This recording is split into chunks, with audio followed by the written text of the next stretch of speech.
मटकीला मोड आणण्याची ही पद्धत बरेच जण वापरत असतील. आज मीही या पद्धतीने मटकीला मोड आणून बघितले आणि ते तुमच्यासोबत शेअर करत आहे. त्यासाठी मी गावरान मटकी 4 ते 5 तास भिजत ठेवली होती आणि त्यानंतर भिजल्यानंतर एका पुरणाच्या चाळणीमध्ये निथळत ठेवली.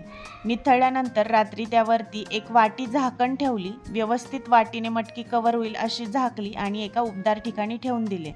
सकाळी त्याला मस्त असे मोड आले होते. वाटीला असं मॉइश्चर तयार झालं होतं. खाली किंवा वर कुठलेही कापड न टाकता एकदम सोप्या पद्धतीने मस्त अशी मटकीला मोड आले होते. एकदम कोरडी मटकी मस्त मोडाची तयार झाली होती. अजिबात चिकट नाही आणि काढायला तर एकदम सोपी. एकही मोड न तुटता एकदम व्यवस्थित ही मटकी निघालेली आहे. कापडामध्ये मटकीचे मोड त्या कापडाला चिटकून बसतात आणि मोड तुटतात. पण ह्या पद्धतीने केलं तर अगदीच सोप्या पद्धतीने सर्व मटकी अशी बघा मोकळी झालेली आहे आणि एकदम मस्त अशी हे मटकीचे मोड आलेले होते. तुम्हीही नक्की ट्राय करा. धन्यवाद.